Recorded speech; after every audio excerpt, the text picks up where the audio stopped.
Hello friends, how are you? Welcome to SST की पाठशाला। आज के क्लास में हम लोग डिस्कस करने वाले हैं व्हेन पीपल रिबेल का पार्ट 1 में इसका जो स्टार्टिंग पॉइंट था कि रिबेल का मेन रीजन क्या था उसको डिस्कस किए हुए थे, इसका इम्पैक्ट, कंक्लूजन और क्या मेथड एडॉप्ट किए जाते हैं रिबेलियंस के द्वारा रिबेल करने का, और ब्रिटिशर्स उसको कैसे रिप्रेस करते हैं, किस किस रीजन में रिबेल होता है और कौन कौन से इंपॉर्टेंट फ्रीडम फाइटर रहते हैं रिबेल करने में, इसको डिस्कस करेंगे। अगर किसी भी रिवॉल्यूशन की बात करते हैं, किसी भी रिबेल की बात करते हैं तो उसके कॉजेज होते हैं, और कॉजेज को हम लोग क्लासिफाइड करेंगे पॉलिटिकल बेस पे, सोशल, इकोनॉमिकल, रिलीजियस। एक चीज हम लोग को मानना पड़ेगा कि इंडिया जो है एक क्या है, अपने रिलीजन को लेकर के ज्यादा डेडिकेटेड रहने वाले पीपल यहाँ पे रहते हैं। बहुत सारे ऐसे चेंजेस किए गए थे ब्रिटिशर्स के द्वारा जो उनके रिलीजन और उनके रिलीजियस जो फेथ था उसको वो क्या कर रहे थे, प्रभावित कर रहे थे, इम्पैक्ट डाल रहे थे उस पर। अब इसके जो कॉजेस हैं इसको क्लासिफाइड करेंगे पॉलिटिकल बेस पे। तो पॉलिटिकल बेस क्या था कि जस्ट इससे पहले 1857 में जो वॉर हुआ था, इससे पहले लॉर्ड डलहौजी गवर्नर जनरल था। लॉर्ड डलहौजी ने एक मेथड इंट्रोड्यूस किया और उस मेथड का नाम था डॉक्ट्रिन ऑफ लैम्स। यानी कि अगर किसी भी रिप्रेजेंटेटर के पास उसके अपने अगर उसके अपने रूलर नहीं है तो राज्य जो है मिला दिया जाएगा ब्रिटिशर्स के साथ। दूसरी बात, जो इसके सोशल कॉजेस थे, तो सोसाइटी में डिफरेंट डिविजन्स बने हुए थे, हिंदू मुस्लिम, इन लोग के अपने अपने बिलीव होते थे और हर किसी के बिलीव में एक इनइक्वालिटीज थे। कुछ जो थे जैसे जमींदार थे तो मैक्सिमम हिंदू थे, वो ज्यादा पावरफुल थे। मुस्लिम जो थे नवाब थे, रूलर थे, तो जहाँ पे उनकी रूलिंग एरिया था तो वहां पे वो डिस्क्रिमिनेट करते थे, किसके साथ, हिंदुओं के साथ। ब्रिटिशर्स ने उस चीज का फायदा उठाया। सोशल कॉजेस भी इंडिया की यूनिटी को प्रमोट नहीं करता था। इकोनॉमिकल कॉज क्या था कि ब्रिटिशर्स कंटिन्यू अपने रेवेन्यू जनरेशन के लिए टैक्स इंक्रीज कर रहे थे इंडियंस पे, रेवेन्यू डिमांड्स को ज्यादा कर रहे थे। चाहे प्रोडक्शन हो या ना हो, उससे ब्रिटिशर्स को कोई मतलब नहीं था, वो ज्यादा से ज्यादा टैक्स लेना चाह रहे थे। क्योंकि प्रोडक्शन ने क्रॉप फेल कर गया और ज्यादा से ज्यादा टैक्स की डिमांड कर रहे हैं, तो ये भी रिबेल का एक मेन रीजन था। ये तो सारे अलग अलग रीजन रहते हैं, लेकिन हर रिवोल्यूशन का, हर रिबेल का एक इमीडिएट कॉज होता है। और वो इमीडिएट कॉज क्या है, इस पूरे रिबेल का एक इमीडिएट कॉज क्या है कि इस रिबेल में जो 1857 का टाइम था, इस टाइम में ब्रिटिशर जो थे एक स्पेशल टाइप के गन यूज करना स्टार्ट किया जिसको इनफील्ड राइफल कहा जाता था उस टाइम में। जो रिबेलियंस थे उन्होंने एक र्यूमर्स फैला दिया कि उस गन में जो कारतूस होता है जिसको डाल करके फायरिंग किया जाता है, तो उसको मुंह से स्नेच करके, खींच करके फेंकना रहता था, जैसे जो बम टाइप का होता है या अपलोड करना रहता था उसको वैसे। और उसमें एक र्यूमर ये था कि उसमें काऊ का फ्लेश यूज किया जाता है, काऊ का स्किन यूज किया जाता है। और दूसरा र्यूमर ये था कि उसमें पिग का भी स्किन यूज किया जाता है। काऊ और पिग क्यों? क्योंकि हिंदू और मुस्लिम उस टाइम सबसे ज्यादा संख्या में इंडिया में रहते थे। तो अगर काऊ की बात करेंगे तो कभी भी कोई हिंदू गाय का मांस, जो काऊ फ्लेश है, वो नहीं खाता। तो अगर गलती से उसके मुंह से टच हो गया, इसका मतलब क्या हुआ कि उसका रिलीजियस इंपैक्ट जो है वो खराब हुआ, उसका रिलीजन प्रभावित हुआ उस चीज से। और जो मुस्लिम वो पिग को अनहोली मानते हैं, यानी कोई मुस्लिम जो है उस पिग का फ्लेश अपने मुंह तक टच नहीं करना चाहेगा। तो इमीडिएट कॉज था 1857 रिबेल का। तो इमीडिएट कॉज भी जान लिए हम लोग, पॉलिटिकल कॉज भी जान दिए, सोशल कॉज भी जान दिए। इस पूरे रिवॉल्ट का एक था कि इससे पहले पूरे इंडिया में रिबेल नहीं हुआ था यूनाइट फॉर्म में, बट इस ए रिबेल क्या था, यूनाइट फॉर्म में नहीं लेकिन पूरे इंडिया में होता। इस रिबेल के एक पॉजिटिव पॉइंट्स ये था, but unity, lack of unity थी इस पूरे रिवॉल्ट में। ठीक है, अब यहाँ पे हम लोग देखेंगे कि mutiny becomes popular rebellion. Mutiny का मतलब एक गदर, एक पार्टिकुलर एरिया में किया गया रिवॉल्ट, कैसे रिबेलियंस पूरे इंडिया में उसका इंपैक्ट पड़ गया, पूरे इंडिया में कैसे फैल गया। तो अभी हम लोग पिग और काऊ वाला जो इंसिडेंट जाने हैं, ये स्टार्ट कहां से हुआ था? कोलकाता के जस्ट बगल में बैरकपुर छावनी का मतलब जहां पे सोल्जर रहते हो, वहां पे एक यंग सोल्जर थे जिनका नाम था मंगल पांडे। ठीक है, तो मंगल पांडे रिवॉल्ट कर दिए। किनके अगेंस्ट रिवॉल्ट करती है?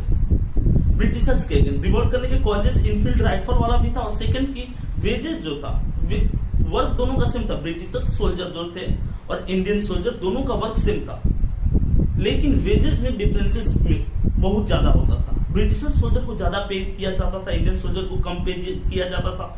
ब्रिटिशर सोल्जर को बहुत सारी फैसिलिटीज मिलती थी, इंडियन सोल्जर को उतनी फैसिलिटीज नहीं मिलती थी। तो वर्क सेम और वेजेस डिफरेंस, ये भी एक मेन रीजन था इस रिवॉल्ट का। किसके द्वारा? सिपाही के द्वारा, सिपाहियों के द्वारा। ऑन 1857, तो ये रिवॉल्ट एक डेट अगर हम देखेंगे तो 29 मार्च 1857 को मंगल पांडे ने रिवॉल्ट किया था बैरकपुर में।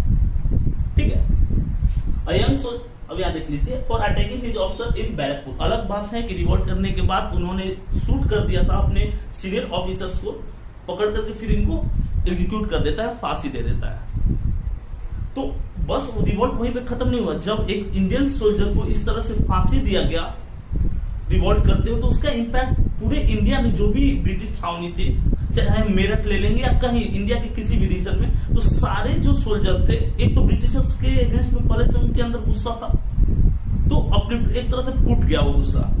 और इसका एक बड़ा एग्जांपल मेरठ में देखने को मिला। आग कहाँ लगी थी? बैरकपुर में। इंपैक्ट कहाँ देखने को मिला? मेरठ में। काफी ज्यादा डिफरेंसेस है दोनों पॉइंट के बीच में, डिस्टेंस काफी ज्यादा, बट इंपैक्ट यहाँ भी मेरठ में दिख रहा था। तो इस तरह से पूरे इंडिया में इंडियन सोल्जर यूनाइट हो गए ब्रिटिशर्स के अगेंस्ट में, वो उनको अपोज करना स्टार्ट कर दिया। 9 मई 1857 सिपाही डिसोबेइंग देयर ऑफिसर्स। अभी मना करने लगे, अवज्ञा जिसको बोलते हैं, कि उनकी बात नहीं मानेंगे। जो उनके सीनियर ऑफिसर्स होते, जो ब्रिटिशर्स होते थे, सिपाही उनकी बात मानना छोड़ दिए, इनकार कर देते थे। तो एक तरह से क्या हो गया, अब ब्रिटिशर्स जो चाहेंगे उनसे नहीं काम करा सकते हैं। तो ब्रिटिश आर्मी में ही प्रॉब्लम क्रिएट होने लगी, क्योंकि देखिए सारे जो ब्रिटिशर्स हैं, इंडियन जो ब्रिटिश आर्मी थी इंडिया में, उसमें सारे ब्रिटिशर सोल्जर नहीं थे। मैक्सिमम इंडिया के सोल्जर को यूज करते थे, कम वेजेस पे काम कराते थे, तो वो चीज अब उनके लिए प्रॉब्लम होने लगी। दे डिक्लेयर वॉर अगेंस्ट फिरंगीज। देखिए फिरंगीज का मतलब क्या होता है? फिरंगीज का मतलब आउटसाइडर। जैसे कि प्रीवियस चैप्टर में हम लोग डिस्कस किए थे एक चीज, कुछ दिकुछ मतलब भी आउटसाइडर होता है, फिरंगी मतलब भी आउटसाइडर, फॉरेनर्स, दूसरे कंट्री से आए हुए। तो जैसे बहुत सारी मूवीज में भी आपने देखा होगा फिरंगी शब्द यूज किया जाता है ब्रिटिशर्स के लिए। Bahadur Shah wrote letter to all the chief and rulers of the country. अब ये बहादुर शाह कौन थे? बहादुर शाह जफर II इनका पूरा नाम। और 1857 का जो वॉर था, इसमें ये लीडर डिक्लेयर किए गए सिपाही के द्वारा या जो भी लोकल चीफ थे उनके द्वारा। और ये मुगल एम्पायर पे एक तरह से ऐसा दाग थे जिसको सर्फ एक्सल भी साफ नहीं कर सकता था। मतलब क्या कि एक काला धब्बा थे, एक तरह से ये एडमिनिस्ट्रेट करने में नाकाम थे, ठीक, अच्छे रूलर नहीं थे। तो ये लेटर लिखते हैं किनको? जो लोकल चीज, क्योंकि देखिए जैसे जैसे औरंगजेब की मरा तो उसका जो एरिया था मुगल एम्पायर का तो छोटा होते गया। और बहादुर शाह जफर जो थे 1857 के टाइम में एकदम छोटे से एरिया पे, दिल्ली और उसके आसपास वाले रीजन पे ही रूल करते थे, एकदम कम एरिया पे। औरंगजेब के मरने के बाद एम्पायर भी क्या होता गया? छोटा होता गया। ठीक है, तो इन्होंने लोकल चीफ जो थे उसको लेटर लिखे कि आप मुझे इसमें हेल्प कीजिए 1857 के वॉर में। और इससे आपको तो चीफ को क्या फायदा होगा? तो जो लोकल चीफ थे, जमींदार थे, कि आपसे टैक्स कम लिया जाएगा, जितना ब्रिटिशर्स टैक्स लेते हैं उतना टैक्स हम नहीं लेंगे। तो इसके कारण, इनके लेटर के कारण जो लोकल चीफ थे वो मुगल एम्पायर के अंदर में रिवोल्ट करने के लिए राजी हो जाते हैं। Country it's gives rebellion the courage, hope and confidence to act. अब बहादुर शाह जफर की इस एक्ट के, इस घटना के बाद जो रिबेलियंस थे उनके अंदर एक तरह से करेज, साहस आ जाता है रिबेल करने का, क्योंकि अगर कोई भी रिबेल, कोई भी वॉर करते तो लीडर होना चाहिए। और बहादुर शाह जफर को लीडर डिक्लेयर किया जाता है इस वॉर में। सबसे बड़ा डिमेरिट क्या था? ये रिवोल्ट जो था, इसका कंक्लूजन हो, रिवोल्ट फेल हो जाएगा। इसका डिमेरिट ये था बहादुर शाह जफर और रिबेलियन के बीच में एक कॉन्टेक्ट नहीं था, एक बॉन्डिंग जो होती है वो नहीं था। और बहादुर शाह जफर एक अच्छे एडमिनिस्ट्रेटर नहीं थे, बोल्ड रिफॉर्मर नहीं थे, इसलिए ये रिवोल्ट जो है वो इम्पैक्टफुल नहीं हो पाया। अब यहाँ पे देखिए 1 मार्क क्वेश्चन जो पूछे जाते हैं बहुत सारे कंपटीशन एग्जाम में, या जो आपका क्लास वाला एग्जाम है उसमें भी, तो क्या है कि कौन से रिबेलियंस कहां से बिलोंग करते थे? उसका मैंने एक छोटा सा लिस्ट बना कर रखा है और इसका पीडीएफ भी आपको प्रोवाइड कर दिया गया है, तो उस पीडीएफ में भी ये लिस्ट है। तो आइए इसको डिस्कस कर लेते हैं। लखनऊ बिरजिस क्वादर, ये देखिए बिरजिस क्वादर जो थे हजरत महल जो थी, यानी कि अवध के जो नवाब थे वाजिद अली शाह, उनके बेटे थे और उन्होंने लखनऊ में इस रिवॉल्ट को लीड किया था अपनी माँ के साथ। बेगम हजरत महल इनकी माँ थी, बिरजिस क्वादर जो थे वो वाजिद अली शाह के बेटे थे। ठीक है। बख्त खां जो था रायबरेली वाले रीजन में था और बख्त खां अपने आप को डिक्लेयर कर दिया जो सिपाही थे उनका हेड, और इसी के नेतृत्व में ये दिल्ली तक मार्च करते हैं। झांसी रानी लक्ष्मीबाई, हम लोग अच्छा से इस स्टोरी को जानते हैं, वो अलग बात है। 1857 के बाद इनको मार दिया जाता है ब्रिटिशर्स के द्वारा।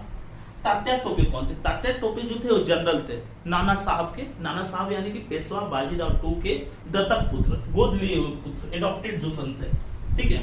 किस रीजन में रिवोल्ट किए थे? मध्य प्रदेश में। अलग बात है, मध्य प्रदेश में गुरिल्ला वॉर करते थे, जंगलों में छुप के ब्रिटिशर्स पे वॉर करते थे, पकड़ करके इनको भी एग्जीक्यूट कर देते थे।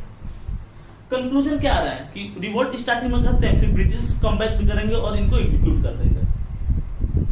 कुंवर सिंह बिहार के थे, आरा वाले रीजन के, एक बड़े जमींदार थे और इन्होंने 80 इयर्स के एज में रिवोल्ट किया था और काफी इंपैक्टफुल रिवोल्ट किया था।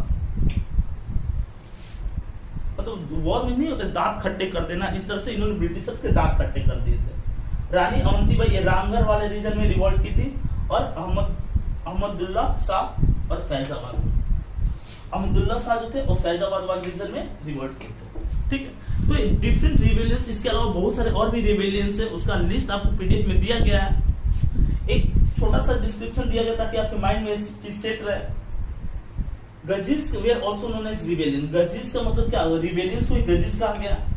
ठीक है। अब यहां तो रिवोल्ट देखें कि रिवोल्ट एक किए कैसे। जैसे बहादुर शाह जफर ने नेतृत्व किया, लीडरशिप इन्होंने दिखाई 1857 के वॉर में। पहले ही डलहौजी डिक्लेयर कर चुका था कि बहादुर शाह जफर के बाद कोई भी किंग नहीं, इंपेयर नहीं बनेगा, सब प्रिंस होंगे और उनको शिफ्ट कर दिया जाएगा लाल किला से छोटे से पैलेस में। तो बहादुर शाह जफर को तो क्या बलि का बकरा बना दिया जाता है। जब ये रिबेल फेल हो जाता है, ब्रिटिशर्स कंट्रोल कर लेते हैं इस रिबेल को, तो बहादुर शाह जफर को पकड़ के बढ़िया से उनकी वाइफ के साथ, जिन्नत महल जो उनकी वाइफ थी, ये कहाँ भेज देते हैं? रंगून, जो म्यांमार का कैपिटल था। इससे पहले नेफेनदेव से पहले रंगून कैपिटल था, तो वहां पे भेज देते हैं। कब भेजते हैं? 1858 में। और 4 साल बाद वहीं पे वो मर जाते हैं, अल्लाह को प्यारे हो जाते हैं। ठीक है।